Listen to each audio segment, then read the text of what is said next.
Garuda Express, an international courier service.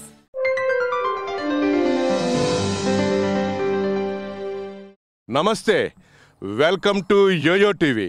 ఇది వరంగల్ హైదరాబాద్ ప్రధాన railway track పక్కనే ఇవాల్టి 16వ ఆవిష్కరణ సభ ఏర్పాటు చేశారు.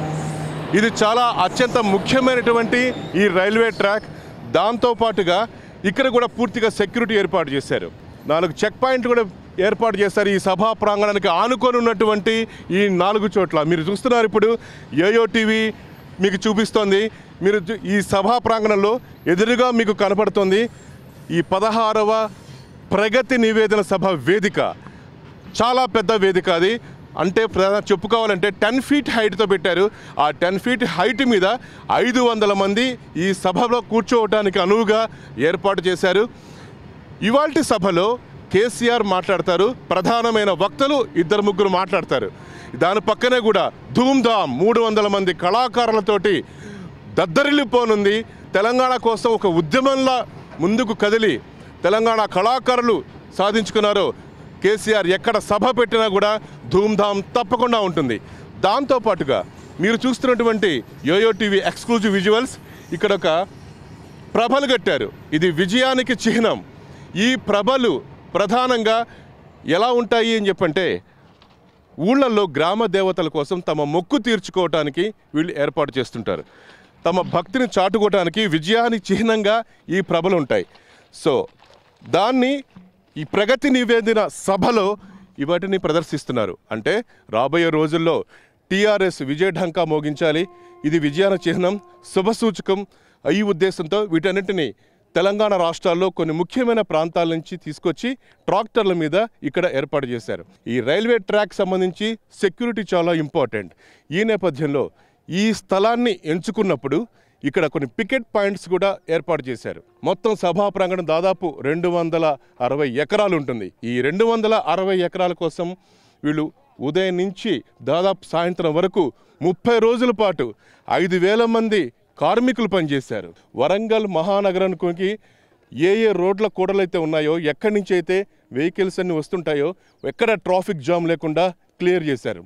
దాదాపు 6,000 మందికి పైగా సాయుధ బలగాలు మోహరించున్నారు. ఎక్కడ చీమ చిటుకుమన్నా కూడా ఆధునిక టెక్నాలజీ ఉపయోగించి సీసీ కెమెరాల ద్వారా ఏ మూల ఏం జరుగుతుందో దానికోసం ప్రత్యేక టీములు కూడా ఏర్పాటు చేశారు.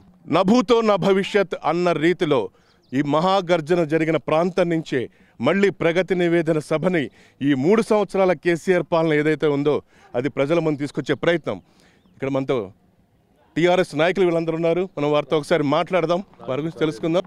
కేసీఆర్ గారు తలపెట్టిన మహాగర్జనకు యావత్ తెలంగాణ ప్రాంతం నుంచి మొత్తం అందరూ కూడా స్వచ్ఛందంగా, రైతులు కానీ, కార్మికులు కానీ, విద్యార్థులు కానీ, ఉద్యోగస్తులు కానీ అందరూ కూడా స్వచ్ఛందంగా 20 లక్షల మంది మొబిలైజ్ అయ్యి కనీవిని రీతంలో ఈ తెలంగాణ ప్రాంతంలో ఒక మహా ఉప్పెన్లాగా వచ్చి మరి కేసీఆర్ గారి నాయకత్వాన్ని బలపరచడానికి కార్యకర్తలు, ప్రజలు పెద్ద ఎత్తున తరలి వస్తున్నారు. చాలా జిల్లాల నుంచి అందరూ కూడా ఎవరు తోచే విధంగా వాళ్ళు సైకిళ్ళ పైన, మోటార్ సైకిళ్ళ పైన, బండ్ల పైన, ట్రాక్టర్ల పైన, లారీల పైన, బస్సుల పైన అందరూ స్వచ్ఛందంగా ఎవరికి వారి డబ్బులు సమకూర్చుకొని వాళ్ళు సొంతంగా కేసీఆర్ గారి నాయకత్వాన్ని బలపరచడానికి ఇక్కడ ఈ ప్రాంతానికి విచ్చేసినాం.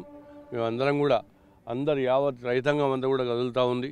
ఎందుకంటే గతంలో మొన్న ప్లీనరీ సమావేశంలో చెప్పిరైనా ఓ ఎకరానికి 4,000 రూపాయలు మొదటిగా, రెండో దశగా 4,000 రూపాయలు ఎకరానికి ఇస్తానని చెప్పారు. ఆ విధంగా అందరు రైతాంగం కూడా కదులుతూ ఉంది తెలంగాణ. నేను కోమన్ల Srinivas Reddy, state secretary general youth wing. ఈ 16వ వార్షికోత్సవ విజయోత్సవం లెక్కనే మొదలైన ఈ కార్యక్రమాలు చాలా తొందరగా కార్యక్రమాలన్నీ అయిపోయినాయి. జనాలు కూడా మొన్నటి నుండే బయలుదేరి లక్షలాదిగా తరలి వస్తున్నారు. ఈ సంతోషంను చూస్తుంటే మాకు బంగారు తెలంగాణ అనేది అతి త్వరలోనే సిద్ధిస్తుందని మేము కలలుగా అంటున్నాం. జై తెలంగాణ, జై కేసీఆర్.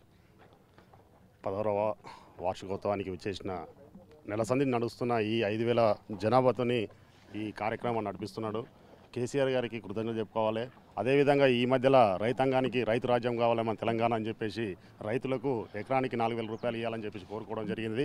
అలాంటి మంచి కార్యక్రమంలో ప్రతి ఒక్క కులానికి ఏ కులమైనా సరే అన్ని కులాలు కూడా ఐకమత్యంతో మెలగాలి, అలా కుల వృత్తులని డెవలప్ చేయాలనే ఉద్దేశం మీద కేసీఆర్ చేస్తున్న తలపెట్టిన కార్యక్రమం ఈరోజు 16వ వార్షికోత్సవం వల్ల ప్రజలందరికీ కూడా వినిపిస్తాడు. ఈరోజు రైతు రాజ్యం చేస్తే బంగారు తెలంగాణ అయినట్టే అని చెప్పేసి కేసీఆర్ గారి కోరికని నెరవేరుతుందని చెప్పేసి ఈ సభను చూస్తుంటే మాకు అర్థమవుతుందని చెప్పేసి కోరుకుంటున్నాం. Thank you.